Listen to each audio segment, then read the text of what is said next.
This episode is brought to you by LifeLock. During tax season, your personal info travels to a lot of places. Between payroll, your tax consultant, and the IRS. If your W-2 gets exposed, that's just the ticket for identity thieves.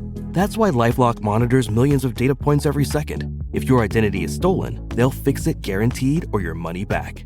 Don't let identity thieves take you for a ride. Save up to 40% your first year. Visit LifeLock.com/podcast. Terms apply. Oh, it's a goal.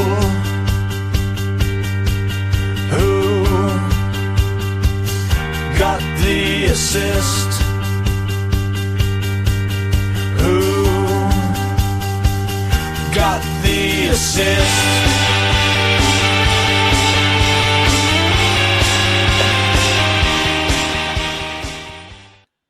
Hello everyone, hope you're all well. Another week, another mid-doubles pod for us as we're here in the intermission between the main fixtures and the extra one of double game week 25, looking ahead to game week 26, complete of course this week with the ups and downs depending on choices and the usual wranglings of outcomes every FPL manager is afflicted with on a weekly basis. Perhaps a short one this week, but let's see, Sam. And yes, of course, joined by Sam as always. You all right, mate? Enjoying life as a freelancer? Yeah, all good so far, thanks, Tom. It's quite nice to work from home mostly, although I was in London today, so yeah, I'm not giving up the city life altogether. But yeah, no, really good so far, enjoying it a lot and getting a lot more sleep, which is something I'm really valuing right now. And also, hopefully, it helps me think more about my FPL decisions, because heaven knows I need it right now. So in the meantime, we are who got the assist. On today's pods, team updates quickly. Obviously, we're mid-game week, so we'll do a swift one on all of that stuff before we get to Aston Villa, Liverpool tomorrow night. A quick update on the calendar as well, with the Newcastle Palace game now added into double game week 22 and how that affects things moving forwards. The main discussion today will be about basically sword versus shield over the next few game weeks, with the blank game week in 29 now firmly on the horizon, something that we're all thinking about a little bit more. How are our transfer plans going to be affected by that? Some of us will be looking at free hitting, of course, others not. And there will be different transfer strategies that come out the back of that. So we'll also be previewing the week ahead now, of course, as well. Talk about the final assistant coaches, assistant managers even. Why did I say coaches? For those who went live in 24, like both of us did.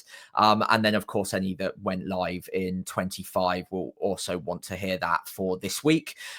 Best transfers, of course, best captains and bold claims, finishing off with our teams ahead of game week 26. It's Tuesday, the 18th of Feb.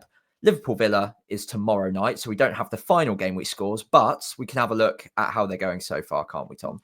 Yeah, let's do it very quickly and breezily. Yeah, unlike Yes. we're kind of just hoping for last week to repeat itself, aren't we? In a last gasp assistant manager reprieve, because yet again, it's been one of those that hasn't really covered either of us in glory. I just can't get any luck with double game weeks, Tom. I don't know what it is. I just can't get them right. Went for Gakpo a few weeks ago, and luckily we did both go for him ahead of his haul. And ever since, it's just been a little bit meh for him. Obviously, got injured, didn't play the first game, which we kind of suspected might be a problem. But then thinking ahead, we thought, okay, well, he'll probably be back for Villa. That now looks very unlikely given Slot's quotes today. So it looks like I'm going to get a 0-pointer from a double game week on triple Liverpool, with João Pedro coming off the bench for a 1-pointer. Now he's lost his place in the starting 11. That will be a problem moving forwards. 50 points overall so far, including my assistant manager, which is Emery, 4-pointer so far. Although, of course, we've got tomorrow night. So the hope is still alive, and that could resurrect a greyish arrow. Right now, it's a red of about 50k. So not ideal. But clean sheets for Trent came off before the wipeout, which was nice. A little bit of fortune there. Gabriel got his 6-pointer as well. And then the only other thing that I can really be happy about, because Salah was over 200% EO, is a Semenyo assist, but he got a yellow card. Definitely avoided points like the plague in that game because he was immense. He was so good, and definitely should have got something more. But it's a 4-pointer, and compared to most of my starting 11, he's basically hauled. So yeah, it's not been great. I was really hoping for better. And I've now only got 2 free transfers to switch a manager and probably make some other more drastic changes potentially to my starting 11 moving forwards.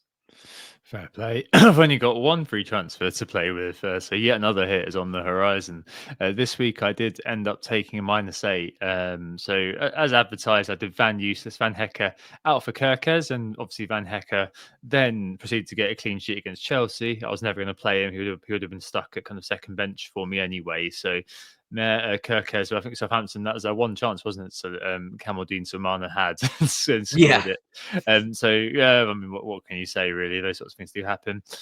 Did the assistant manager move from Moyes to Emery, and then decided kind of last minute. I was between. I was thinking, Ahmad, do I really want to hold him? I didn't know the injury news at this point. There's some rumours online, but didn't know about it, and I was just thinking, well, I don't really want to hold this guy very much longer. Going forward, I just kind of really wanted to. I don't know. I just got the feels that I really wanted to triple up on Bournemouth for the Saints game and the really good run of fixtures going forward. And I did actually ask my daughter, do I go short term Rodgers or long term Dango? And you saw the video, and she was conclusively saying Dango, so I went for Dango, who did score. So I'm up on the free transfers in terms of players. Obviously, the manager is down. Very unexpected, the Villa game, I'd say.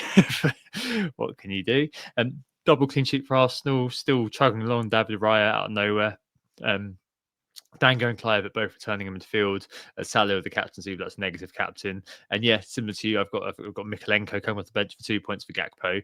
Gakpo almost definitely going for me this week, as well as the assistant manager, of course, being almost definitely flipped again. So yeah, 52 net, 60 gross for me this week. Smallish red, and to be honest, if it comes out as a smallish red, that's okay, but it's not exactly great with the assistant manager being used once more. So yeah, it's okay. I've got a good team set up again for next week. It's just to probably, I don't know, figure out what we do with Gakpo, and we'll definitely talk about it later on. So before we drop into the main topic, I suppose actually kind of part of it anyway, it's just a quick update to the calendar if you've been living under a rock.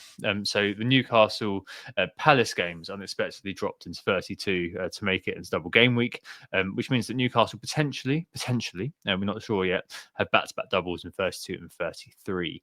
That gives Newcastle 2 home games, Man United and Crystal Palace 2 away games in that 32, that is, of Man City and Newcastle. At the time it was announced, probably less issue for us than the 25 news drop, but still, some ramifications for transfer decisions, right, Sam? Yeah, for sure. I mean, we did have a small moment of panic. I remember we were both like voice noting each other and everything on the Friday, because this is the second time it's happened with 25, not two. When was it actually the last one? It was a few weeks ago when we heard about the other double game. It was 2024, wasn't it? On the Friday? It was into 24. Okay, yeah. So, yeah, it was a little bit annoying to have it happen again, but this one, admittedly, being so far down the line, you can plan for it a little bit better. And I think both of us are actually thinking we'll probably wildcard before that point anyway. So less ramifications for us in particular. But of course, if you're looking at selling Newcastle assets or Palace assets, you do want to consider that, especially if you've got value tied up in your Isaacs, your Halls, because you're probably going to want to get back to them pretty quickly after the blank game week 29, because come game week 32 they're going to be red hot property yet again. So definite ramifications, probably not as extreme as the first announcement, but still it's a little bit frustrating when it lands on a Friday afternoon and you've got a couple hours outside of working hours to really process whether or not it makes much difference to your plans. Because in this situation, it didn't really change much for either of us, but you've still got to do the thinking. You still need to work that out for yourself. And if you didn't have that time, you might have panicked and you might have done something drastic based on the idea that maybe it does have ramifications. So Yeah, it's all right. It's all worked out for the best, I think. And obviously, it's exciting to have another double game week, but just not what we're expecting, really. No, not at all. And I think that nicely leads us actually into the main topic this week, which is Cunha Mateta. Ironic title, really, as unlike the Lion King song. I remember, Sam, many years ago, making this Gerudo Morada way back when we did a Lion King theme a long time ago. It shows how long that pod's been running. This pod's been running, if that was kind of the pairing we were sizing up back then. But unlike that, what Hakuna Matata means, there are probably a fair few worries for FPL managers currently in terms of how we're approaching the blank. We spoke about kind of, excuse me, we spoke about broad strategy last week, which we won't rehash. We know not everyone's on free hit 34, which means you run through 29. Other people are going to be definitely more weighted to using that chip in 29, but it's definitely worth discussing the options on the table with the blank ahead and how we might approach it. And generally, I guess, kind of reflect on this sort of certain period in FPL that we have every year, where we're maybe sort of limited in options due to an upcoming blank, and how we're sort of funneled into, I guess, a similar sort of fishing in a very similar sort of pool to everybody else, a much smaller pool, I guess, than other times during the year. In the past, Sam, just because some reflections. I mean, I've tended to approach this in a fairly straightforward manner. I've never really gone off the wall and bought, and we'll talk about him in a minute, a player like Mateta, who does have that blank in 29. I've always kind of stuck to the script, as it were. How have you approached these sorts of times in the past? So I think if we're going back several years before I became a bit more of a focused FPL manager and really taking it seriously, I would kind of wing it. And there's something quite liberating about that. And if I look back at my ranks a few years ago, they were actually still pretty decent just through playing it, not quite week to week, but certainly not looking 5 or 6 game weeks in advance and thinking, oh, but he's got a blank in another 4 game weeks, so I can't possibly get him. Mateta, I'm looking at you in this instance because he's got good fixtures, great data, as we'll go into in a second. And I'll probably be avoiding him because he's got that one blank later on down the line. And there was something quite liberating to the idea that I'm kind of playing it slightly more week to week and attacking what's right in front of me. Because at the end of the day, game week 26, there's points to be won. Same with 27, same with 28. It's not all about 29. But if you can find a player that covers those bases in the meantime, but also 29, then you're probably likely to go for them. So in recent seasons, obviously taking it much more seriously, and it does limit that pool of players a little bit. You're much less likely to go for someone where it's almost like an extreme version of the fixtures just don't look great. If they've got a blank, you're guaranteeing a 0 pointer. Some managers will just ignore that and say, well, we'll make use of him whilst he's got the good fixtures and then just get rid of him when he blanks. But I think both of us being quite data-led managers would veer towards, okay, well, a transfer is effectively a 4-point hit down the line. Even if it's not this week, it would be come game week 29 if I wasn't to go for someone who plays in game week 29. So that's the decision we're kind of presenting ourselves with right now. And I wish I was still that like liberated, more free manager where I kind of just play it week to week a little bit and not focus too much on something 4 or 5 game weeks away. But once you know, it's like you just can't go back. You can't forget that is a thing. Once you have that information, it's almost impossible not to include that in your thinking. And I can't ever return to that version of me. Yeah, I wish I could scrub my eyes of many things, scrub my memory of what EO means, scrub my memory of this sort of thing, because it definitely does limit you in the choices that you can make. And kind of, as you say, there is something quite freeing about kind of the idea of playing week to week and flying by the seat of your pants, effectively. I suppose on the flip side of it, you're hoping there's an advantage that you've got. So this year, if you are playing week to week, you're maybe likely to get to 29. And we don't know, the blanks aren't exactly going to be particularly punitive, are they? It's just because those blanks kind of happen to impact teams which are perhaps in the zeitgeist more than any others. So Newcastle and Liverpool, principally looking at both of those.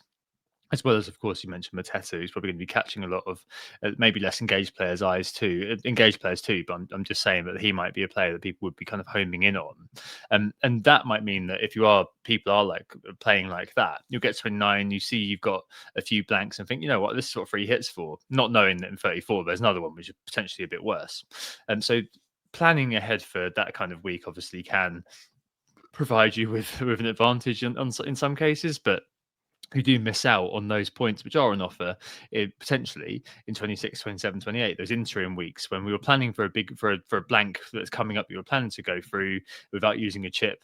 You can kind of, the opportunity cost of that can be losing points on a few individual players.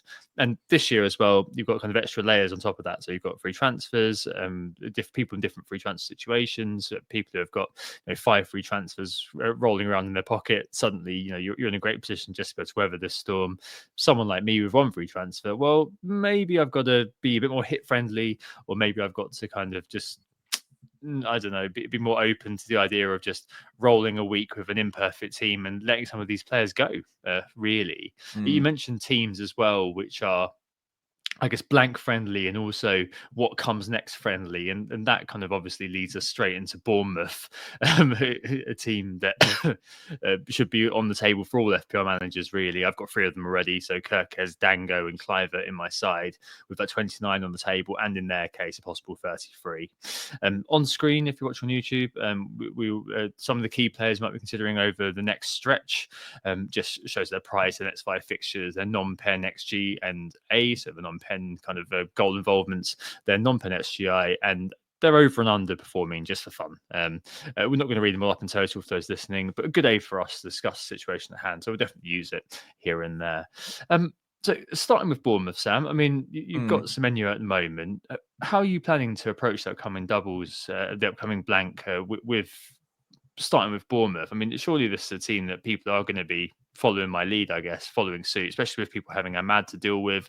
Obviously, I kind of did that earlier than a lot of people have, but I suspect that's going to be a player who goes.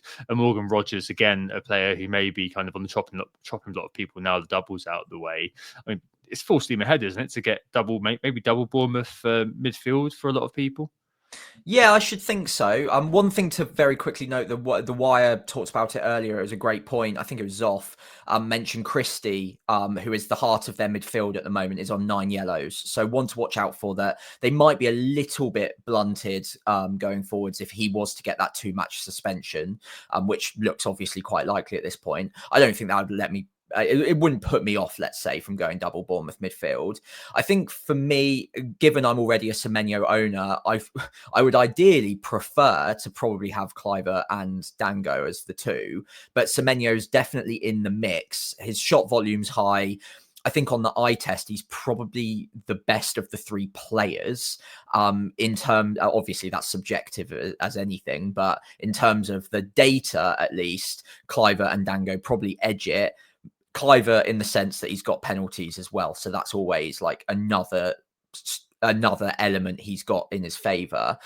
But if you've got Semenyo, I don't think you move away from him, and I'm not planning on. It's just about who accompanies him. And for me, if I can get to Cliver and I've got the money to do so, I will probably prioritize him because of the penalties.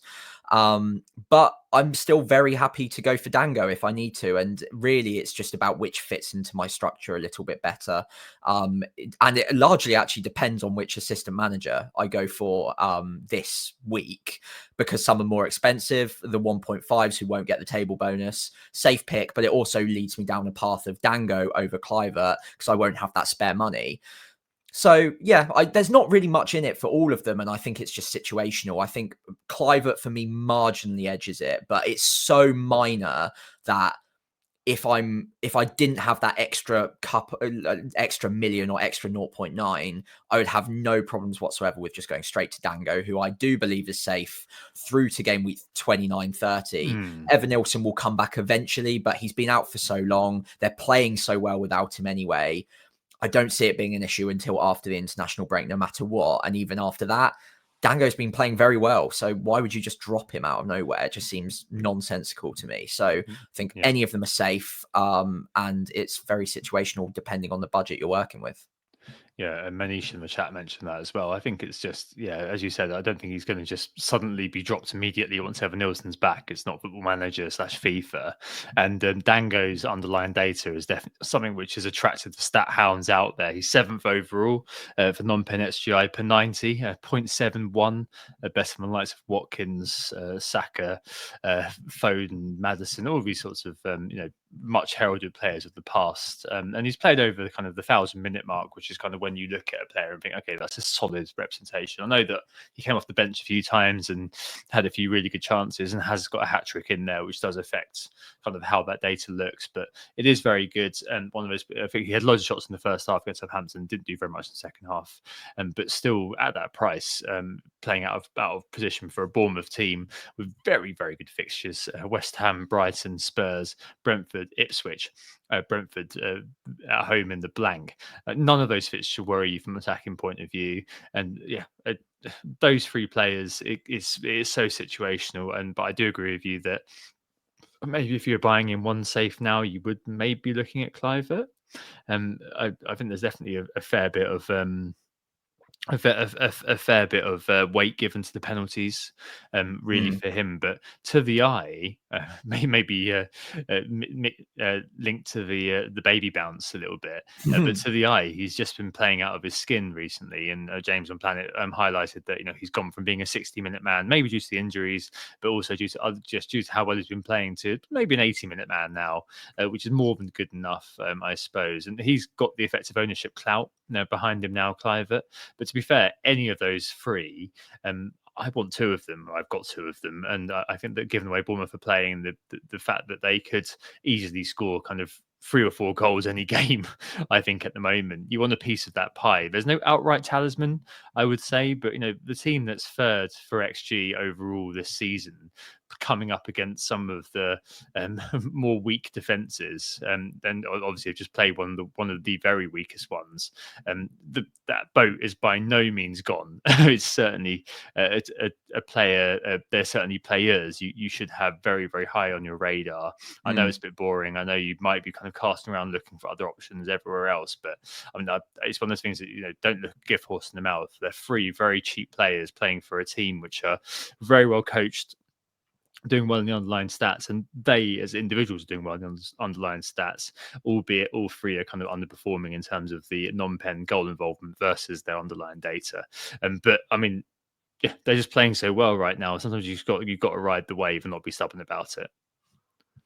Yeah, I completely agree. And I think doubling up makes a lot of sense, especially if you're not free hitting in game week 29. But honestly, even if you are, it still makes a lot of sense to be going there. If you remove the Brentford fixture, it's still a great set and a good fixture afterwards in game week 30, which will be important because not many of us will feel confident wildcarding in game week 30, given the quick turnaround between the results of the FA Cup to the deadline and the lack of opportunity, I suppose, for the double game weeks to be announced means that we won't have that information to do so. So having that game week 30 fixture at home to Ipswich means that you're not rushing away from them straight away. You don't need to, and you can play them straight afterwards and leave it a week before making a more informed decision, potentially on a wild card. But obviously it works the same way with a free hit. You can just get them straight back in after the free hit. Ipswich at home, great, love it. So yeah, I think doubling up makes a lot of sense. Defensively, still good data. Kirkes and Huijsen as well, both good options, have both made it onto this spreadsheet, Tom. I wonder, from your point of view, if budget is a bit tight, and especially considering the attacking data for these 2 picks. I know which one I prefer on the eye, but Huijsen is definitely making a case for, okay, it's a 0.5 saving, good enough fixtures defensively coming, and better underlying attacking data, especially from those set pieces as well. Could you make an argument to say just go for the cheaper of the 2 options if you're starting from this point? Yeah, definitely. But I think that 0.5, well, I don't know if it'll make completely all the difference, but say if you're looking to bring in Haaland in 29, you need all the money you can get, right? So that 0.5 for Huijsen is probably the better way to go about it. Like Kirkes is great to the eye, kind of, a very eye-catching left back come left winger. But at the same time, the underlying data isn't particularly there for him. There's lots of stuff buried in what he does, so like lots of kind of progressive passes and kind of shot creating actions, which are done by the Hungarian. Yet, Howson, I think probably is the one that you should be looking at if you want to go cheap. And realistically, I think I'd prioritize the midfielder this week. I think for me, I felt like I had to do something with my defense. Probably shouldn't have really. I probably should have just stayed -4 and played Mikolenko or something like that, because it's got the same outcome. But hey, I figured over the next, as it was 6, now the next 5 at least, in terms of what we're looking at here in terms of the time horizon, that he'd pay me back during that period. So I'm still pretty bullish on that, and I think Kirk has definitely got that sort of like, he's kind of another attacker almost, although the data's not really there for him really in terms of the underlying. But yeah, I mean, it's not, you can't really go into too much depth on them. I think it's just whichever one I guess suits your vibe a little bit. Dango playing out of position, Clive not quite got the underlying data the others do, but quote unquote in form now, has the penalties most expensive, and your man Smenyo Sam banging in the shots from every angle, kind of a bit of a cut price Arjen Robben, because that's what all he ever seems to do. But still, kind of any of them are in the frame for scoring. And if there are loads of goals being scored, you want as many pieces of that pie as you possibly can. And the fixtures and the players and the team form all line up to just make you think, yeah, that's an invest, and yeah, that. The calendar as well helps you too. Brentford are another team that we also kind of pointed out as being worth a look for having that 29. Obviously, that is away at Bournemouth. But they've got Leicester up next, which is obviously quite an appealing fixture on Friday night. Everton, Aston Villa, both home games. Villa may have their minds on other things. And then Newcastle in 30 after that blank. So I've got Bumo currently in situ. Has been underperforming actually for the last little while. And so throughout the whole season, he has overperformed. But this last little while has been underperforming a little bit. So 2 goal involvements non-pen versus 3.36, which is what he should have got in terms of the underlying numbers. And Visser actively points dodging, it's fair to say, last game with a 4.99 non-pen XGI, just the 3 involvements, underperformance of minus 1.99, which is the highest over the last 6 of the 20 or so players that we've looked at here. Yeah, you really had your eye on Visser for a while, but it sounds like you've been sort of lured into looking elsewhere. Yeah, he's still not completely off my radar. And obviously, outcome-wise, I've been very fortunate to have not gone there. But yeah, I've always been interested in him. Even when he wasn't starting regularly for Brentford, the data was great in seasons past. Whenever he got minutes, he got returns. And now he's really locked down that position, centre forward, 90-minute man, week in, week out. He's just got so much about his game, and the underlying data is ridiculously good. He's been, like you said, actively points dodging recently. 2 offside goals in the most recent match, I believe, as well. Leicester, you'd think, is a prime opportunity. So any of you out there who've already gone there, 4 blanks in a row is incredibly frustrating, and also so unlucky. I do think that there's got to be a correction coming at some point, because he's not historically someone that massively underperforms on data. He usually tends to run pretty hot or pretty level with his underlying XG. So I think with these fixtures, if you have him, no way would I be selling him, and arguably even still a buy. I can afford other strikers, which we'll come on to, and possibly now that Leicester is the last of what I would consider to be the really good games for Brentford, I'm looking potentially elsewhere at some other players that perhaps are more talismanic, might have penalties, might have a few more set pieces. But Wisser is definitely still an option out there if you're looking for someone a bit cheaper you can't quite afford, someone around the 7 million mark, let's say, as an example. So still like him, obviously second on this spreadsheet. So very, very good on the underlying data. Unlucky recently. I've been a bit fortunate not to go there, to be honest, but I would still be tempted, and I'm not ruling it out altogether. Yeah, leaps and bounds ahead of Bumo in the per 90 XGI data. It's worth noting as well. This Bumo very much a minutes player, a moments player, I should say. Whereas this is kind of the one that carries that threat, I suppose, into every single game. Not that Bumo is as bad as 0.45 non-pin XGI per 90, which is not to be sniffed at. It's just that this is the one that seems to be sort of statting the best, I guess, of the two of them. However, I think that in terms of the striker stakes, there are a couple of players who are really catching the eye at the moment, as per the name of this pod, Cunha and Mateta.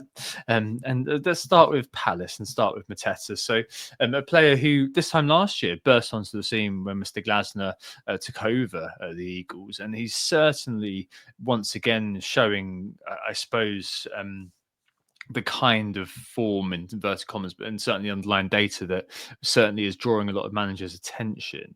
It's at 5.53 non-pin XGI over the last 6, tops the table for the players we've looked at here with 6 goals. So kind of just about on where the data is, and Palace's fixtures are outside the blank, really flipping good. So Fulham away, not the best fixture, but Palace doing better away from home this year than they are at home. And Aston Villa and Ipswich are the next 3, and there's the blank and then Southampton. So that blank is sandwiched by 2 games against likely relegation candidates in Ipswich, Southampton. And with that underlying data from Mateta and him looking like he's kind of back to his pomp of this time last year, he is a player that, as we spoke about earlier on, maybe is a bit of a reluctant overlook. One of those players who maybe you would be making exceptional plans for. So maybe you just be thinking, well, okay, well, I will get him in because he's doing so well to the eye and doing so well in terms of the outcomes, doing so well in terms of the underlying data. So I might as well just get him in and make a plan for 29, whether I carry him through. If I'm carrying him and Isaac, for example, maybe you just go kind of 4-5-1 or 5-4-1 that week and just kind of keep Mateta for the ensuing fixtures. So after that, the fixtures do remain fairly decent for Palace. And then you've got the double, which isn't the best double in the world. Let's make no bones about that. It's not a very good double at all on the horizon for Mateta, but there is still a double, you know? And obviously there's going to be some ramifications there for Glasner as well. But there might be the possibility of back-to-back doubles for Palace, I believe, as well. Is that possible in 33? It's possible, unlikely though. It's much more likely for Newcastle. Okay. So certainly a player that maybe is kind of crossing a lot of people's desks now, maybe for the first time this year. Yeah, absolutely. And I think we talked about him a few podcasts ago now, just saying that once he does hit that run of form, he's almost unstoppable. He looks like a player that just has all of the confidence of like a prime R9 or something right now. It's absolutely incredible to watch. And having seen him live, I think it was in the 5-2 win for Palace last year. He was like absolutely dominating the pitch. He bullies the centre-backs. He's so smart with how he holds up the ball as well and brings other people into play. He's just a brilliant striker on his day. So it is with a heavy heart that I'm overlooking him for this run. And I think I said it 2 or 3 pods ago, and I'm actively avoiding him at the moment because of the fact that I'm looking to avoid free hitting in 29. But there's definitely a strategy out there that works. If you're really bullish on Palace and probably Newcastle as well, then you could free hit in game week 29, build your side around a much larger cohort of the Crystal Palace and Newcastle alongside the obvious Liverpool picks, and run through to the double in game week 32, and then work out when you're wildcarding after that point at some sort of juncture. Obviously that has ramifications for the free hit later on in the season, but if you're bullish on Crystal Palace, and the data suggests, at least with Mateta, you could be, and it could be something that pays off because he's beating any of the other strikers that we're mentioning, including Haaland right now over the last 6 game weeks for the underlying data. It makes a lot of sense. He's got everything in his locker and great fixtures to come. Aston Villa will be mid-Champions League charge as well. Ipswich at home, blank, and then Southampton away. If you were ever going to hold a striker through a blank, it would probably be him right now. But I knowing that I've only got a couple of free transfers, I just don't think I can get there. There are just other forwards that are close enough to what I expect him to be getting over the next 3 or 4 game weeks that I'm not sure it's worth basically using a transfer to bring him in and then a transfer to get rid of him come game week 29. Yeah, I think what is especially noticeable, at least right now, in terms of the transfers in for Mateta, is that more people are buying in Chris Wood, more people are buying in Cunha, more people are buying in Marmoush, who's the runaway leader in terms of transfers in this week. Well, I've got a section on him actually later on, so we'll leave that till then. But I kind of wonder whether that's just a reflection of the fact that, especially people playing now, managers playing now, they are a lot more tuned in to what we were saying earlier on, to understanding that going forward, there's a period that needs to be navigated rather than playing by the seat of their pants. And I wonder whether a few years ago, because Mateta has been on a decent run, whether he'd be being bought in by an awful lot more people. 2 double-digit hauls in the last 4, and yeah, I was quite surprised, put it that way, to see that his number, for context, that only kind of 50,000 less people have bought in Beto this week. So it really surprises me. I think that kind of the interest in him is muted, and I wonder whether that's kind of a mixture of people being more aware of what's going on, going ahead. Yeah, Mateta maybe not getting the coverage that maybe he would have got in the past, because a lot of the bigger voices out there are wedded to probably not free hitting in 29, and also just because it is kind of still an unfashionable team in some ways, Crystal Palace, with all due respect. And also, Eze, who is on this list, is still carrying a problem, and people maybe, I suppose it's a very negligible amount of people, but maybe we're kind of wondering, where's the creativity coming from Mateta a little bit. But he seems to be doing okay without that, doesn't he? So yeah, I mean, I think that there's definitely kind of a question in front of managers right now, depending on your 29 strategy, which is, if you are looking to move on potentially a Gakpo, sounds like he's close, and so maybe you might be thinking, I'll just keep him for City, and then there's a Southampton game on the horizon. But if you are looking to move on your striker this week, it does feel like a lot of people are looking at Cunha or Mateta. So Cunha, I don't think we'll be looking at Wolves in general, but Cunha, the Wolves talisman, after a long period of overperforming, has hit a period of slight underperformance. So 2 goal involvements over the last 6, a 2.38 non-pen XGI. So yeah, not a massive underperformance, but remind us of what he can do against Liverpool, and also just his propensity to pick up bonus points if he scores. It is quite wild that he does do that. I think I had a look through not very long ago, and I think he's, apart from 1 week, I think it was game week 2, he's every goal he scored this year, so 11 of the 12 goals he scored this year have been accompanied by bonus points. And indeed also there was a week, I can't remember who it was against, Sam, I've got no idea, I have to check. Maybe, there we go, against Palace in game week 10, where he got an assist and also got bonus points. And one of those players who just does everything. High quality player, so a player who's taking a lot of shots from outside the box. Is he overperforming? Well, maybe, but he's also a quality player, and one of those players who has a really good run of fixtures to come. So Wolves seem to kind of go from bang to bust, don't they, in terms of their fixtures, with no in between, after kind of a really good run, a horrendous run, and now it's flipping again. So Bournemouth away next, which is not an easy fixture, but following that, Fulham at home, Everton at home, Southampton away in the blank, and West Ham at home after that. I think that, come blank time especially, he's going to be in pretty much every team, isn't he? Yeah, and he's certainly someone that I'm very interested in bringing in immediately, really, with Gakpo sat in my side. I know in yours as well, you're interested. The fixtures are a bit deceiving because the next 2 aren't easy. So it might be a bit early to be kind of forcing the issue now, but every manager's in a different situation. If you've not got an injured Gakpo, then this is much less of a priority, and you can look at doing it in a couple of weeks. Equally, a lot of assistant managers are active. You'll get that money back, and you might have a cheaper striker you can upgrade with that spare money once the assistant manager is gone. So he might be more appealing in a couple of game weeks once Bournemouth's out of the way in particular, but also Fulham, who are red hot at the moment. Great underlying defensive data. In fact, the best in the league over the last 6 game weeks defensively. So those won't be easy games, but your point on the bonus is so huge, because a goal for a forward is a 4-pointer. Now, obviously, forwards who score goals do tend to get some bonus, but this guy is running at bonus points. I think 30 out of a 36 available total bonus points he's picked up whenever he's scored. It's very, very similar to that. It's like 90 odd percent or 85% of the bonus points available he's managed to pick up if he's got an attacking return or scored the goal. So all we need in the Bournemouth game or the Fulham game, and it could be one or the other, he probably doesn't even need to return in both to be good value for money at under 7 million. One attacking return probably brings 2 or 3 bonus with it as well.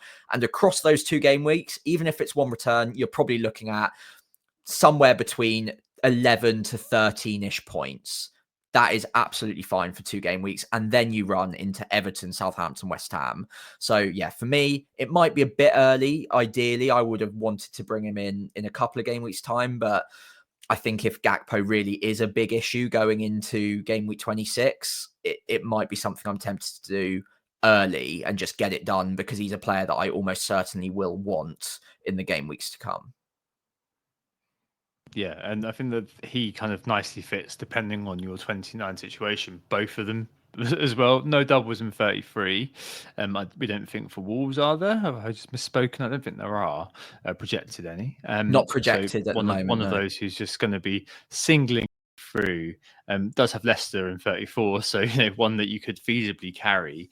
But yeah, just a delightful little run of fixtures for Cunha, and one of those who is going to be resurrected, I think, from not very much to being quite an impactful player again in FPL. And as you say, you don't need very much from him to secure a fairly decent haul from him, and that is kind of what we're looking for in FPL, a talisman in one of those teams. I haven't worked out the percentage of points that he scored, but it must be kind of nearing 50% on Wolves. So yeah, it's pretty wild. If you were between Cunha and Mateta, it depends, I know, but if we're approaching this as a money/team issues no object, and you can go through 29 regardless of which one you choose, which one would you be going for, Sam? Would you be going for Cunha or Mateta? Head says Cunha, heart, and I'm going with heart, would say Mateta. I think if game week 29 was a non-issue, I'd be going towards Mateta, but it's not. So that's why I'm probably going for Cunha. I'd go for Cunha more. I go the other way. So my head would say Mateta because the underlying data. My heart would say Cunha because he's such a good footballer. Yeah, but they're both good footballers. I know, but they're good footballers in different ways. Like, yeah, Mateta's a very good striker, right? Yeah. In my sort of amateurish layman view of watching football, but Cunha is just a very good footballer. Like, you want him in your 5-a-side team. You want any of these players in your 5-a-side team, but say you're an elite footballer, players like him, João Pedro, they're the sorts of players you want to be in your 5-a-side. I wonder what the thread is between those two, but they're the players you want in your 5-a-side team because they're just they're ballers, aren't they? They're technical. Like him as a those sorts of players. They're the ones that you want, and there's something quite delightful about watching that. Whereas with Mateta, I feel a lot of the time it's obviously the technical, great technical forward stuff, but at times it can be just a delight watching Cunha, like some of the touches he does and all those sorts of things. And it's a player that you love owning a little bit, and it's not torture. He doesn't tend to kind of flash to deceive as much as like an Eden Hazard used to, even though he was obviously a great player to watch as well. But so much of the time he would dominate a game and not come out of the game with nothing to show for it. Whereas Cunha does seem to be able to pull points out of his proverbial, which is kind of a really good attribute, I suppose. And yeah, that talisman side of it. City-wise, another team who do escape the blank and are coming in to whisper it a modicum of FORM right now. Let's leave Marmoush for a minute because I got a bit carried away earlier on, and I ended up kind of doing a bit of research, which led into let's just do a section on Marmoush as the top transfer in this week, and I'll kind of talk about him and his prospects in of themselves. But obviously I'm not being disparaging to Haaland here, but the man the size of an elephant in the room, Erling Haaland, certainly crossing lots of people's thoughts going forward. Not necessarily one people are looking to buy in anytime soon, but I don't know. I just wonder whether would that Newcastle game be a bit of a springboard for City. Liverpool game's obviously very difficult to call, a very difficult game, full stop. But then after that, you've got Spurs, Forest, which is a difficult game, but I think they can be beaten, certainly by City. And then from 29 onwards, those fixtures are just magical, frankly. And 29 especially does seem to be the point at which a lot of people are going to be making those decisions. So Mark in the chat was saying, what's the relationship between Haaland and Marmoush? And I was saying, well, actually, I think 29 is the time you make that choice. I mean, you don't have to commit now, of course, Sam, but this is still a player with the most non-pen XGI, the most non-pen goal involvements over the last 6, or joint with Wood and Cliver, player who's third highest for overperforming. And, it does, Arsenal game aside, maybe there are the green shoots perhaps with City, especially with those fixtures to come. If they're out of the Champions League, especially, it will kind of feel like, maybe they'll come to play for real in the league. Yeah, agreed. And I do see some green shoots appearing for City at the moment. Obviously, Newcastle game was fantastic. They looked like they really controlled the midfield as well, which, given the lineups, I didn't expect whatsoever. It might have just been an off day for Newcastle, but City are starting to regain a bit more control in the way that they build up and don't get counted on as quickly either. That being said, I still see them as a team that will inevitably concede a few goals here or there. They won't be one of the tightest defenses in the league, but that doesn't stop them from scoring plenty of goals. And it does seem that they've stumbled onto a system that does bring the best out of Haaland once again. Obviously, it's very hard not to bring the best out of a player that good, but also Marmoush, Foden as well. So with all of that in mind, they are going to be really interesting to bring in very soon. And I think once that Liverpool game's out of the way, people see this set of fixtures in a far better light than they currently do. Right now, even the way I'm looking at it, I'm seeing the next 3 as like, oh, not great. Liverpool, 2 away games against Spurs and Forest, that's not ideal. But I think as soon as I remove that Liverpool game from it, I'm thinking, okay, Spurs away from home, that's pretty tasty. And then Nottingham Forest away from home, fine. I mean, it's City. They can score against Nottingham Forest. Come on, that's not that bad. And then it's Brighton, Leicester. So the crucial point here, and it's a real meta sort of strategy point, is no one's going to be going early on Haaland, because you can't really, because he's so expensive. You'd have to sell Salah or Isak or Palmer. Palmer maybe, but the fixtures are too good for me to be selling him ahead of that. And Salah is obviously going nowhere. So that kind of leaves Isak, but you need to find so much extra money to get to Haaland from Isak even. So Haaland is a player you're realistically only going to be buying in Game Week 29 itself by removing value, or free hitting, of course, but by removing value from a Salah or a Palmer. And you're probably not going to do it if you own those 2 players until that point. Marmoush is the opportunity. If you are bullish and you are convinced that you've seen enough on Marmoush and that he is going to keep playing that sort of inside forward, playing off of Erling Haaland. We're going to talk about him later, so I won't go into too much detail. But if you are convinced that you know, or you think you know, that he's going to continue to get good minutes, regardless of if KDB comes back into the side, which inevitably he will at some point, and they haven't started together in the Premier League yet, so that's something to monitor. But at 7 million, you don't need to rip up your side to get to a Marmoush, and you can do it earlier if you're bullish. You can do it, maybe not this week with Liverpool, but Spurs away from home, they played the highest line in the league. And we've just seen what they were able to do against a relatively high line where Haaland occupied the centre-backs, Marmoush sprung the trap and really benefited from it. So that could be a great game for Marmoush. And then Forest, fine.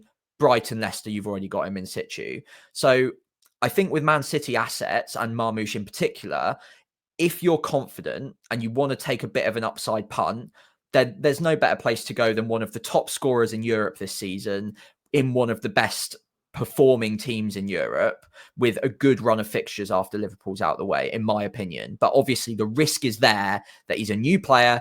It takes time to bed in, and there's no guarantee that he's going to continue to play in the exact same way that he did against Newcastle. Oh, absolutely. We'll go on to Marmoush in a minute. I think that there's one obstacle, but there's loads of other players we could have discussed here: Beto, Raul Jimenez, and Mhm. things like that. I think that there's one obstacle who's been an obstacle to our entire season, Sam, that we should probably just We touch have on, to. which is obviously Chris Wood. So 7 goals for him over the last 6, and non-penalty that is, from an XGI of 2.85. It will come as no surprise to anybody. Second highest over performer in terms of the data, that is, not in terms of the eye test. 4.15 over performance. Fixtures Nottingham Forest are very, very ropey indeed. Newcastle away, Arsenal and Man City at home, Ipswich away in the blank, which is a good game, and Man United at home in game week 30, which is also another good game. So that's how many games is that? 5 games. So that's probably 8 goals, 9 goals. Chris Wood, I imagine, within Minimum. that. I think he's obviously he's overperforming in terms of he literally is overperforming, right? But he's a player who is a highly experienced striker playing in a team that is seemingly set up to maximize what he can do. A highly kind of experienced centre forward who routinely knocked in 10 plus goals for Burnley every year under Dyche. Came in, saved Newcastle, and then kind of seems to have really flourished in his kind of twilight years. I think he's kind of reaching kind of 32, 33 or something like that. I think it's he's maybe about that. 33. But yeah, really bring all that experience to bear, I suppose, now. And I think it might be, it's feasible, Sam, that I go through the whole season without owning him. And I think my overall rank, and perhaps yours as well, is probably testament to the fact that neither of us have owned him at any point. Yeah, he's been the biggest mistake of the season. To start with, it was, he might not get the minutes. A 1 year will come off the bench. It's a risk. And it's just gotten worse and worse since then. Obviously he's overperformed. Players can do that, but to get the kind of returns that he has done, you've got to tip your hat to him. He's been amazing. The fact that he's not even getting the shot volume is the thing that stings for me a little bit recently, because he's basically been returning. I think it's actually a statistical fact that he's returned in 40% of the shots he's taken, he's actually scored, which is kind of ridiculous for over a season. Even in the last 6 game weeks, I was muttering under my breath, like, he's overperformed by 4.15 in the last 6 weeks. It's absolutely ridiculous. That being said, I'm not buying him now. Like, I can't buy him ahead of Newcastle, Arsenal, Man City. Like, I've already lost so much ground. I can't then go against my entire opinion of him for the worst of the whole batch of fixtures. I will undoubtedly be buying him for Ipswich, barring some sort of craziness happening in the meantime. But until that point, I think I've just got to keep betting against him and go for someone that will at least gain me some upside, especially when I do still think that there's got to be some correction coming with Chris Wood. But like, will there? Like, will he just get 30 goals this season? Maybe. I don't know. But yeah, obviously my rank reflects the fact that I haven't had enough faith in him and haven't prioritized him, and I'm going to continue not to prioritize him because of the fixtures in the next 3, and he'll probably score 5. So Yeah. I look forward to welcoming him in against Ipswich and him blanking. Yeah, I really hope you just take one for the team there, mate. And he just goes off in. Obviously, don't wish injury on any player. Blah blah blah. But he might go off. He'll go off injured in 10 minutes after missing a penalty, won't he? As soon as you brought him in, just the price he touched this year, the obverse Midas touch. Yeah, I mean, yeah, I think to some extent, I know that I was speaking to someone on my team early on today, and he said, "Yeah, I just bought in Chris Wood this week, just thinking, you know what, I just hope that he stops scoring now, just because he hadn't owned him all year and he had a problem, so he's taking him out." No, he bought him for Ndai, I think. And I was just like, well, I mean, yeah, for me, it kind of just feels like that ship has sailed. I know that that's a really silly thing to say, but you're right that the fixtures just aren't good enough, and 29 is the next juncture to jump on, and I'm probably going to have other fish to fry at that point potentially. So it may just be I go the whole season without him, and yeah, we are where we are. I think we've said enough on Chris Wood this year. Right, let's so yeah, lots of things to think about there. Lots of different kind of options on the table. We are all sort of fishing in a small pool, but just worth reminding everybody that we're often all fishing in a small pond anyway as FPL managers. So it's nothing new. It's just that pond has gotten a little bit smaller. That's all for this small period going forward.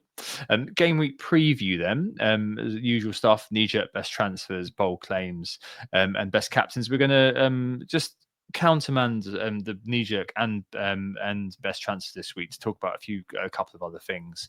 The first thing is the best transfer is the knee jerk. Omar Marmoush, after that superfluous hat trick versus Newcastle, is runaway leader in terms of players being brought in. 330,000 transfers in for the Egyptian.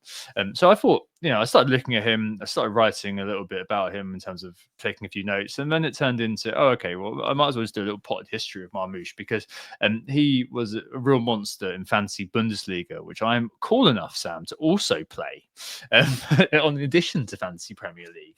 But he was signed really for Man City just to kind of start this little kind of interlude on Marmoush. Following a fantastic half season, really, for Frankfurt, where he was before. So 15 goals in the opening half of the Bundesliga season. Runaway kind of the Mo Salah, and not just because he's Egyptian in terms of the fantasy returns, the Mo Salah of that format. And it's worth noting he was massively overperforming as well, to the tune of 6.3 more goals than the XG was worth. But a really solid record over the year and a half he was with Frankfurt. So 37 goals and 20 assists in 67 games. He moved there on a free from fellow Bundesliga club Wolfsburg in the summer of 2023. A bit of a random connection here. So he owes a lot to Ryan Giggs for why he is where he is. He was spotted playing an under-17s tournament in Dubai. He was playing for a second division Egyptian team by Giggs, who was in his role as a technical analyst for UEFA. And then he recommended them to Wolfsburg. I don't know why Ryan Giggs would be in touch with Wolfsburg. Maybe it's because he's quite a hairy man, as evinced by that celebration against Arsenal. The Wolf respects the Wolf. And then invited by Wolfsburg to join them in Germany from that team in the Egyptian second division. At Frankfurt, especially this season, this is personal for Man City. He's played in the two with Frenchman Hugo Ekitike, who was also performing very well for Dino Topmuller's side. He's top of the online data in the Bundesliga actually this season, but did miss a penalty this weekend. The twit, because I had him starred. I mean, another thing that's particularly noticeable about him though, Marmoush. He does seem to be a bit of a late bloomer. He's a bit like kind of Nicholas Jackson in terms of how he got the Chelsea gig, Jackson, after a breakout half season at Villarreal a couple of years back. Before that, he was being linked to, Bournemouth and these sorts of teams, and then kind of end up in the upper echelons. Marmoush had been linked to Brentford, I believe, previously. And last year with Frankfurt, so the 23-24 season, he was solid, but unspectacular. So 12 goals, 6 assists from non-pen XGI of about the same, but it's really this year he's exploded into kind of popular consciousness, I guess, with 15 goals, an XG of 8.8, or 13 non-penalty goals with a non-pen of 7.3. So overperforming double his underlying and bettering his last campaign's whole output in just the first half of the season. So last season was the first season, 23-24. He played over 2,000 minutes. There's only 36 games in the German league, but again, that's worth noting. And it's worth noting that last time he got close to 2,000 minutes, which is the season before that. So he's only had 3 seasons proper of being kind of a starter. And he returned just 5 goals and 1 assist in 15 starts, which again was 33 games total. So he came off the bench for the remainder. He had non-pen of 7-ish. So look, I really like Marmoush. I think the good side of it is that he's played in the two at Frankfurt and produced, albeit Ekitike is a completely different beast to Haaland. He's more of sort of an all-round sort of forward, whereas Haaland's kind of squarely focused on goals. And as we've seen already with Marmoush, his pace is a key asset. He's very sort of eye-catching in terms of making those good runs at the right time and using that pace, especially in terms of it really seems like there's kind of the beginnings of that relationship with Haaland, as you said, Haaland occupying and creating the space for Marmoush to then run into. Ala Firmino perhaps a little bit when the role that he played for Salah for Salah and Mane back in Klopp's days when it was the Fab Three up front. And also I think with Marmoush there's this element of the unknown the element of surprise perhaps with him, which could really help him out at the back end of this season. Teams will need time to adjust him to him, providing that additional sort of threat in City's setup in the same way as in the same at the same time as kind of accommodating Haaland and the rest of the myriad of City's threats. But certainly it's a new dimension for City, a team whose attack is definitely bloodied, but certainly is unbowed looking at the underlying data. I mean, they're still performing very well in the underlying numbers. They're still fourth overall for team XG this year, which is absolutely fine. But the watch out is what I've kind of said before and hinted at. He's at Man City, a bit like how we saw again with Jackson, from a good half season effectively. If he hadn't done what he'd done in the latter half of 2024, I doubt he'll be in Manchester. And he comes to us running very hot. But he also comes to us without the substantive body of work behind him, like we sometimes see with imports. But for every success, we see a myriad of failures. Like, could he be a replica of his countryman Mo Salah, or could he be the next Timo Werner? Time will tell. But at the price 7.1 now, and with fixtures after 29 being very, very good, he could be a player many managers, including me, maybe, and bet on to the end of the year to basically save us a 7 million odd on those going with Haaland, or maybe even supplement Haaland. So yeah, I'm very interested in Marmoush. I think that he's definitely in a hot period. Whether this is sustainable, we simply don't know, because he could have bloomed and reached that next level in his career progression, or he could have just done a Werner and done really, really well for a period, come to the Premier League and just kind of revert to the mean effectively, because the mean is not that great. It's the outputs which are that great.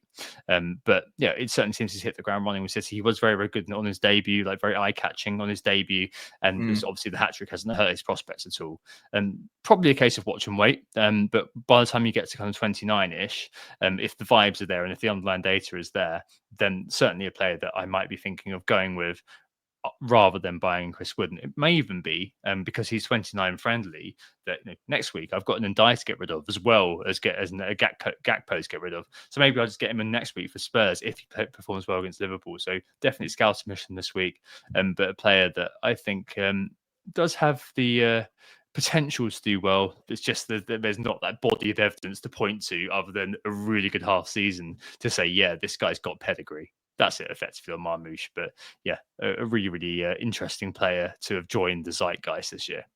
Yeah, that was a fantastic analysis, Tom. Thank you, and really interesting as someone who, in the back of my mind, I'm like, I could go there early, and it's interesting to hear you say possibly from next week that you could be interested as well. Everything you said to me there just screams confidence player.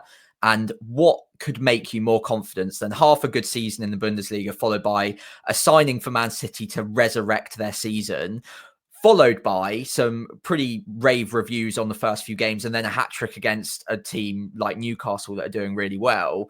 His confidence must be absolutely flying right now. And if he's taking the shots on from all angles, which we know he is, and he continues at this sort of rate, Pep improves players too. I think he could be a real winner. And even though we don't have a substantial body of evidence, as you were assessing correctly there, I think what we have seen in the last few weeks indicates a player that is certainly feeling pretty confident about life right now and is very at home in the Premier League and at Man City. And I think he could be very interesting soon. Obviously, there's a risk attached going early, but there's upside there, especially in that Spurs game. And I, as someone who has a João Pedro stuck on my bench and will have a couple million spare probably next week, if I want to bet against Erling Haaland, then that might not be a bad play come game week 27. But yeah, we'll see. Very interesting assessment, Tom. Nice work. Yeah, very interesting indeed. Thank you. All right. Best transfers. I think we're going to devote this assistant manager this week. Assistant manager 26. So as you mentioned right at the top, Sam, people who have assistant manager in 24, people who activated it last week. 24, 26 was always going to be the Achilles heel of those going AM24. What the hell do we do in 26? I know that not everyone's on assistant manager, so we'll do this fairly quickly. And maybe as well, this could be some insight into what the sort of things you will have to be thinking about later on in the season, unless unless you get that Glasner kind of 5 fixtures in a row, if they get doubles back to back, you get 5 table bonus games for Glasner, potentially 32 and 33, which could be absolutely ridiculous. But yeah, the week coming, you've got Arteta probably as the shield pick. So the main, according to Rob T, indebted to Rob T for his great graphics in terms of looking at the spread data effectively, and trying to figure out exactly what the projected points are. Arteta coming top of Rob's projected assistant manager points for this week with an 8.4, with kind of the win percentage being 77%, plus a clean sheet being 50-50. So yeah, the top for that. Glasner is second, so joint second with Van Nistelrooy, who I'm less interested in. But Glasner against Fulham, that he qualifies table bonus if Villa don't win tomorrow. Basically, so he could be interesting for that. And you've got McKenna as well, home against Spurs, who I'm probably going to be positing here as the sword pick, to be honest, with a 26% chance of a win, 25% chance of a draw. So basically 50-50 chance of getting you a return, remembering that a draw for a table bonus manager is tantamount to an elite manager win, and a win's obviously dreamland. But here, Sam, you've got Iriola as well, Hertzler versus Southampton. You could look at Ivan Juric, who does qualify for table bonus at home to Brighton in not the South Coast derby, but a South Coast derby.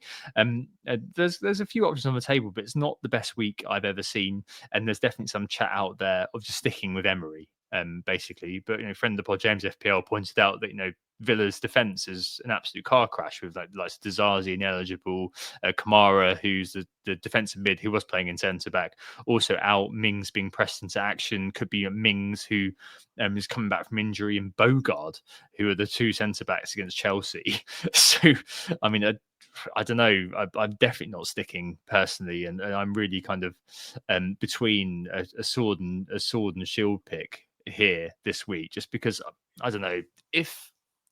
A lot of it, Sam, I'll let you go in a second. I've rambled on for a little bit. But some of this, as I posted on Blue Sky on this week, is actually probably going to be swayed by how Emery does. Like, if he does well, I might want to double down. Whereas if he doesn't, I might want to salvage something from the chip and go with Arteta.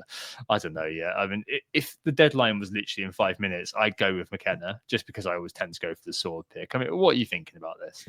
Yeah, I mean, you summarised my thoughts nicely as well there, because I don't massively know where I'm going either just yet. I think if the deadline was in 5 minutes, I'd be going for Glasner. I think that I marginally prefer him over any of the promoted sides with the table bonus.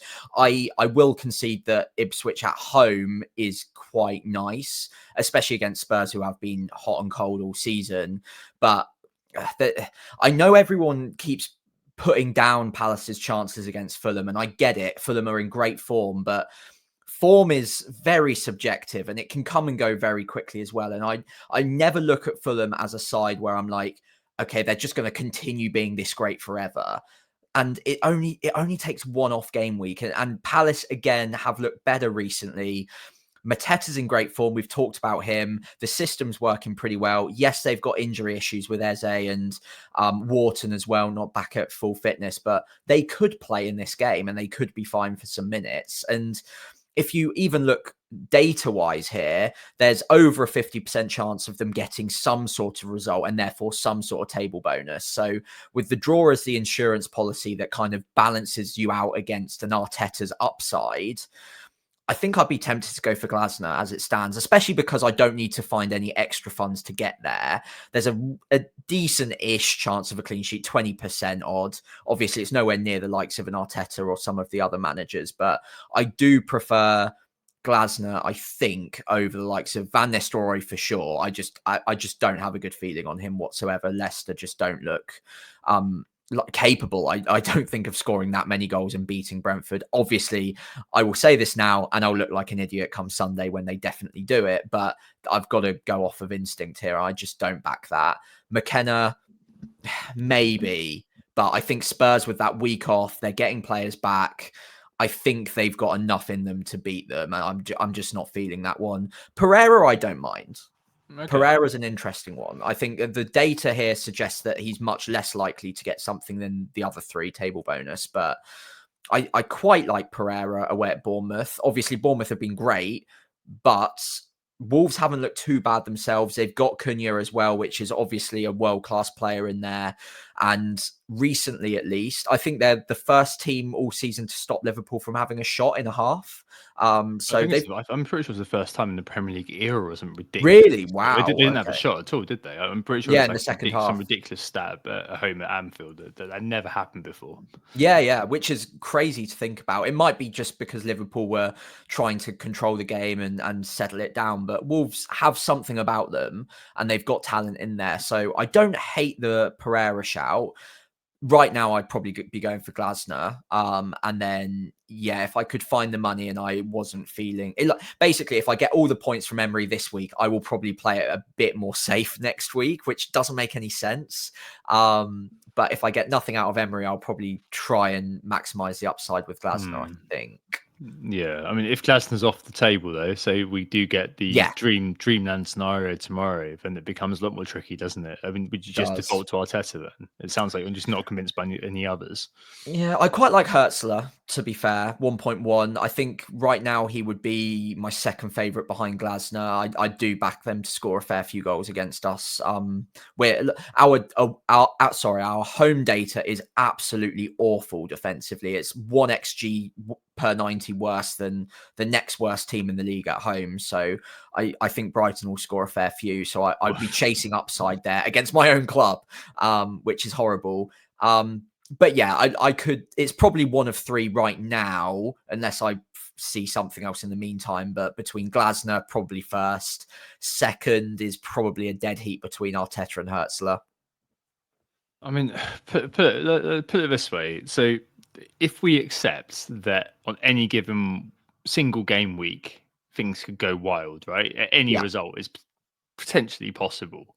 I mean, if Southampton playing Man City, to give an example, or Liverpool, you probably say that it's very, very, very unlikely that Southampton are going to win that game, but it's possible, right?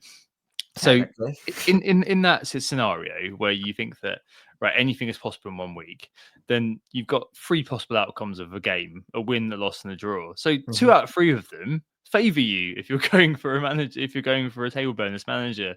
It's a good bit of copium to think about. It's not an even dice though. It's not like I know what you mean. It's something I was thinking about on the train home. I was like, well, that's a lovely bit of copium, isn't it? Yeah. 2/3. 2/3. You've got a 66% chance of coming away with a positive outcome. No, that's not entirely true, but I think it's just something that I was definitely kind of considering, and also I was kind of just thinking, because I do a predictions game as well to add to my fancy sadness, and I was looking at kind of these games, and Ipswich beating Spurs is one of those that I can, obviously they did it at White Hart Lane, one of those things that I could see happening, but in terms of your Glasner point, if he is available, them drawing with or beating Fulham is something that you wouldn't kind of, your jaw would not drop, would it? You'd be like, oh, okay, fair play, because they're both quite inconsistent teams, and Palace away seem to be doing a lot better than at home this year for some reason. And obviously it could be Brentford syndrome, where they've had a lot of easier games actually away, and also their record against Fulham is really good at Craven Cottage for some reason. I think it's 2005. James was saying to me earlier on, James FPL and not James from Planet. They haven't got a result there for an awfully long time. He said 2005. I'm not sure about that. But it's been quite a while. So a bit of a bogey team for Fulham. So maybe that could be something that I consider. But yeah, I mean, if I've lost all hope,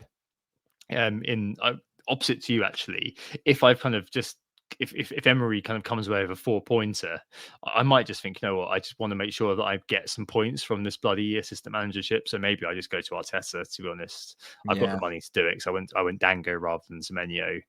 So yeah, I might go there. But I mean, our attack has also got some issues, and who knows, Potter could pull a bit of magic out of the hat. But yeah, I just don't know. I just don't know at the moment. It's not the best week in the world, and there's always going to be. This was always going to be the problem with this week. It's a bit of a free hit almost with it, and really, I'd always kind of move the manager on if you've got Slot or if you've got Emery. I think it's worth taking the punt, really, because the upside is always going to be there. Really, yeah. It's worth noting, though, I suppose, just thinking back about how we've done on the assistant manager so far. I think we're 26 points off of 3 games played. So we've had the double for Moyes. We've had the Emery 4-pointers so far each. So we've got 2 games left for each of us, whichever way we play it now. 26 points already isn't terrible. So you could argue that, okay, we'll just chase some upside in the very final game and just swing for the fences. You might have a good feeling on McKenna. I might have a good feeling on Glasner if it obviously ends up being a table bonus fixture, and just try and maximize that upside. I mean, I need to gain some rank, so I'm not going to do as much of that if I back a Arteta and they win 2-1, let's say. If I back a Glasner for a 2-1 win, then that could be huge, because not everyone's going to go there. There's going to be a real split pin this week for where people go on the assistant manager. The fact that we're debating this for so long and talked about so many different managers here shows that there won't be one clear favorite. So if you back the one that does do well, then that could be huge for you. And especially if you back one with table bonus that does well, because it's very likely none of the others will, because it's table bonus. So yeah, I quite like Glasner at the moment. I wouldn't be surprised whatsoever if come Saturday afternoon, whenever they play, I can't remember now, but come the end of that game, I look at the score and it's a 2-1 Palace win or something. And no one even bats an eyelid outside of assistant manager usage, but it would be huge, obviously, if that came in. Yeah, so Marco Silva, he's got 2-1 victories in the last couple of games, 18 pointers each time. Yeah. And Moyes with the 2-2 draw, got 10 points against Liverpool. Whereas Arteta, it's worth noting, 5-1 victory against Man City in game 24. What did he get? 11 points. So, I mean, that your ceiling is much better. And even when you got the draw, as you said, as the fullback, you still get as much as the elite manager is going to get for quite a sizable victory. But it definitely feels like it's time to swing for the fences. I can't really get behind the sticking with your assistant manager. Transfer important. I understand all that. But even Emery, I don't understand why you wouldn't just take a swing, because the ceiling is there, No, and there's no table bonus for Emery this week. So why would you stick with it? I don't understand that. Hey, I mean, each their own. And obviously we'll see where we end up come Friday. Very quickly, Sam, because we've gone on for a little bit. Bowl claims. Let's do that very quickly. So 24s were both no's in the end, not on screen if you watch on YouTube. For this week ahead, I think that you've already lost. I think for 25, I think you've already lost your one, haven't you? Yeah, Bournemouth mid to outscore any Villa player. That looks unlikely. So all Villa players, very unlikely. Although, what's the top Villa player on? What's Watkins on? I think he's on 9, isn't he? It could be done. Christie's on more than that, isn't he? Oh, actually, no, you're right. Yeah, he is on a bit more than that. He got goal assist, I think. Yeah, Watkins on 8. Yeah, you're right. Ooh, you might actually get one here. I'm in. Okay. Yeah, okay. No, I was a bit too. So yeah, Watkins needs 5 more to match. So yeah, possibilities. What if there's if it's a dead heat? What do I get? Nothing. I think it's nothing, because you said outscore. Yeah, that's the problem. So much. You've tied yourself in knots there, I'm afraid. Yeah. I'm not getting anything here, am I? Daniel Marlon top scores the game we're coming. I'd love a hat trick against Liverpool, to be honest. Yeah, same. That'd be amazing. I'll take it. I'll take it. Over every day of the week. I don't think that's going to be happening.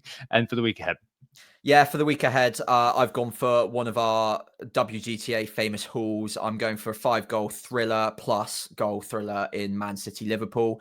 We can check the odds on it if we need to, but 5-goal plus is usually fairly bold. So I think that's going to be a bit of a blockbuster game. I still think Man City are susceptible on the break, and Liverpool haven't been as convincing as of late. Still very good, obviously, but I think Man City score 1 or 2 in that game at least as well. So I'm feeling a bit of a barnstormer. I'm looking forward to watching that one. Yeah, me too. I had a bit of I had a stat that I didn't say earlier on because it's so tentative. But like the last 4 games, Liverpool are the first time this season in the league they conceded over 1 xG per game. But Ooh. there's kind of a few weeks back there was a procession of fixtures where they conceded 0.9 in one game. So it's kind of like, it's not really true strictly, but it kind of is as well. But yeah, hey, Marmoush on the table straight away. Get him in now. For me, Leicester and Southampton victories. Why not? Why not? This is the week, Sam, where the underdogs really, Southampton throw off the yoke of the derby outcome, and Leicester make us look silly by not considering Van Nistelrooy. Well, I hope you're right, but I won't be betting on either of them for my assistant manager. Put it that way. But I do hope you're right. Yes. Right. And best captain for the week ahead, an actual debate potentially. Salah with the Man City game. I tend to kind of side with you that I think that game's going to be fairly goal ridden. So I'm probably going with Salah, but there's definitely kind of questions surrounding playing Isaac against Forest with the captaincy. Review prefers the Friday night fixture of Mbumo, potentially. But that is a shout. Visser as well. Someone said in the chat earlier on. Sorry, I can't remember who said that. David Kent said that in the chat earlier on. Could be a shout on Friday night against a leaky Leicester. I mean, there are definitely kind of options on the board. I just think that one, this is hopefully going to be a week where we don't see 200% Salah, and two, I think that hopefully there's going to be enough people put off Salah to make Salah's actually gameful this week. And I think I'm not sure enough to go anywhere else basically, so I'm just defaulting to Mo. Yeah, I've got a bit of a history of backing Mo against City. It always seems to go pretty well, and he's a big game player. City, like I've just said, I'm expecting goals for both sides. I still genuinely think that City are very susceptible on the break, even with their reinforcements, and Gvardiol down that side as well. I can see getting forward and getting a bit exposed on the break as well. So I still think Salah is almost inevitable in these kind of fixtures. I back him to get a couple of returns in this one. So that's where I'll be putting my captaincy. One player that's not on here that I'll just give a quick mention to is Palmer.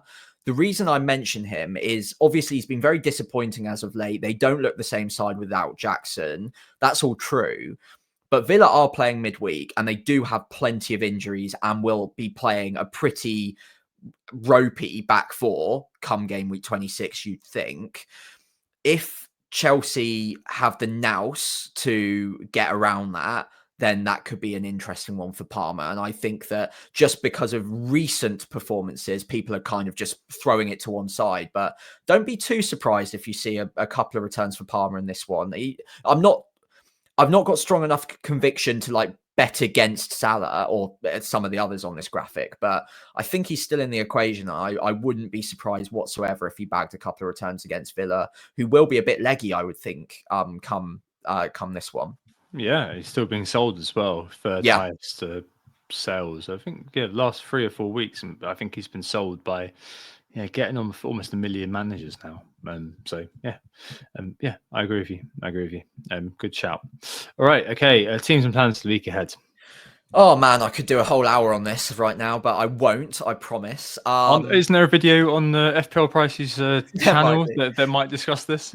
There might be. It was half an hour, and I think before edits it was something like 50 minutes, so I had to cut it down pretty brutally. But go enjoy that if you get the chance. If you want my extended thoughts, but 2 free transfers. Gonna probably almost certainly have to move Emery off to probably a Glasner, maybe a Hertzler, maybe Arteta, probably Glasner if he gets the table bonus.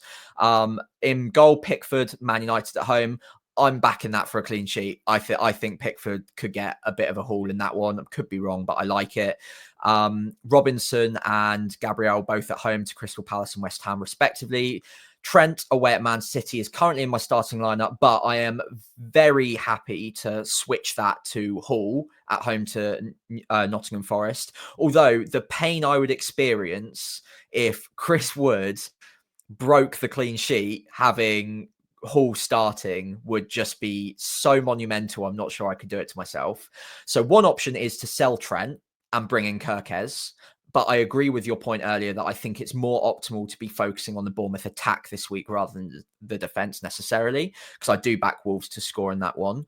Moving into midfield, I've got a 5 of Mbermo, which is currently my vice. Rodgers at home to Chelsea, Salah captained, Semenyo and Palmer. Rodgers could be moved on for one of the Bournemouth boys, more likely to be Dango because of money, and especially if I'm selling Gakpo, who's up top, my most likely buy for Gakpo would be Cunha. And it would mean I don't have any spare money to be upgrading Rodgers to Clivert, which would take me down the path of Dango. That would be for a hit, considering I've only got 2 free transfers and I'm going to be using one of them on my assistant manager. Up front, like I said, Gakpo, who's yellow flagged. The fact that he's almost certain not to be playing Aston Villa makes me feel that he's going to be highly doubtful for City as well, unless they're specifically targeting that game as the return. But either way, it's Man City followed by, is it Newcastle afterwards? Obviously Southampton after that, but then blank. I'm going to have to start getting rid of some of the blankers. And the one who is currently injured seems like the most sensible one to be getting rid of. And I do like Cunha. So I feel like if I was to make 2 free transfers, it'd probably be Gakpo to Cunha and Emery across to another assistant manager, most likely Glasner as it stands. João Pedro's still on my bench. We can ignore him. Yeah, forever. just stay there. Just stay there, Joe. Even though he's got Southampton. I know. It's just. I mean, you could play him for Rodgers, but it feels like he won't start. Yeah, I don't know. I feel like.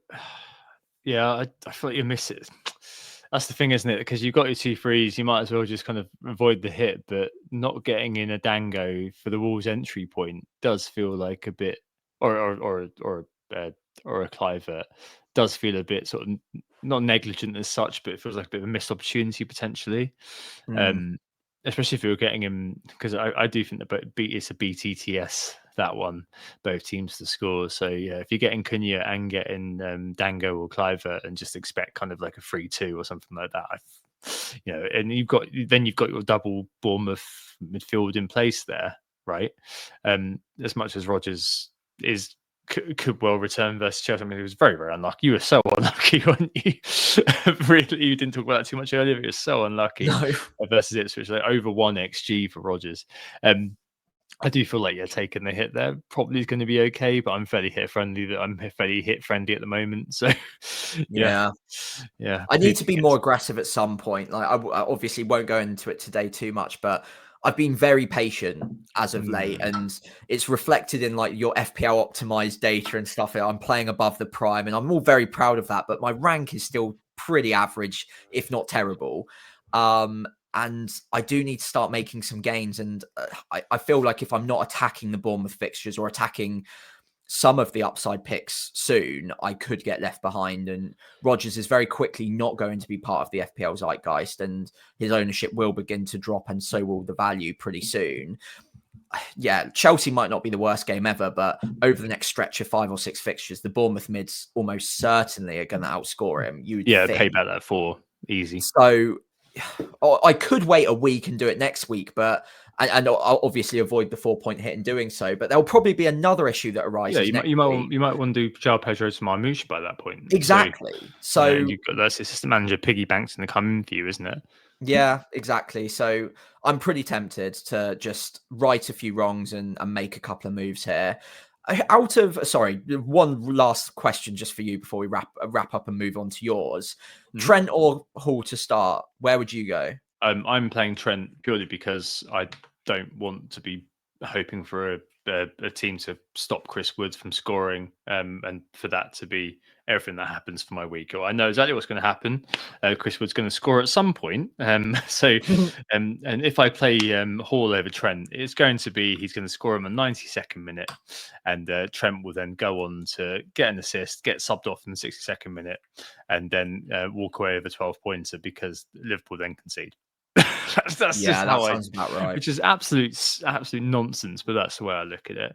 And yet, no, I'm pretty comfortable. I've got Hall second on my bench actually behind Mikalenko, who's misfiring United. That's how kind of I think Forest have got a really good record at St James's Park. Chris Wood last year scored a hat-trick at St James's Park as well.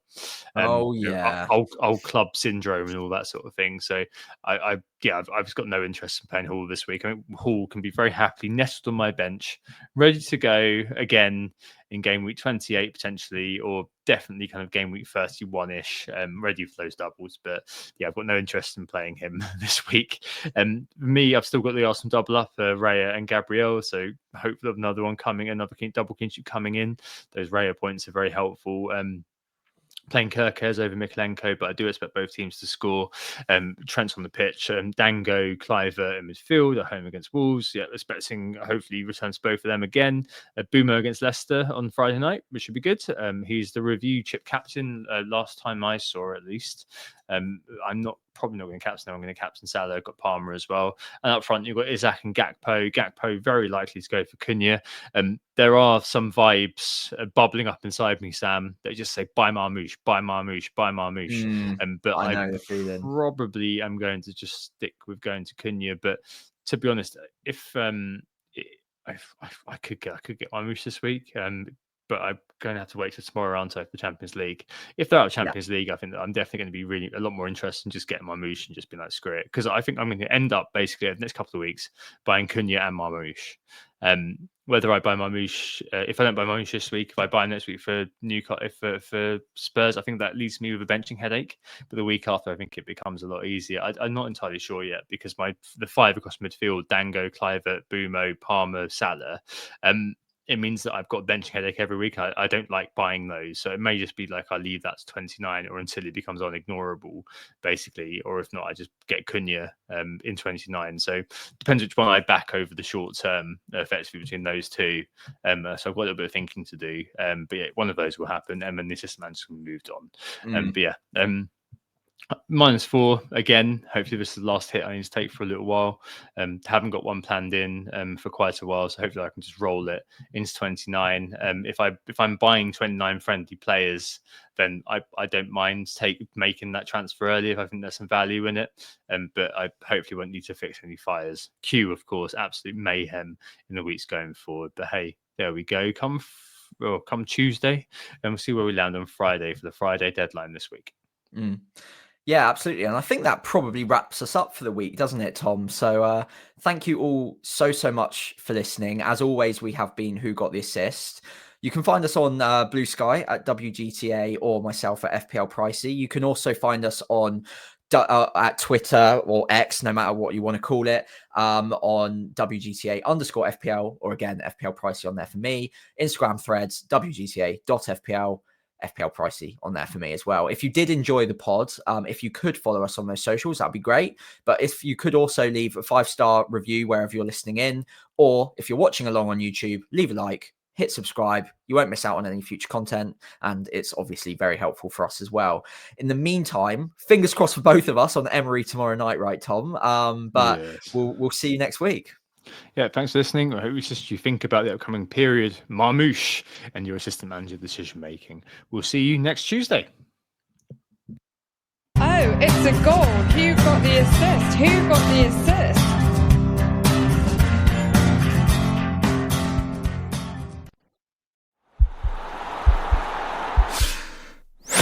This podcast is part of the Sports Social Podcast Network.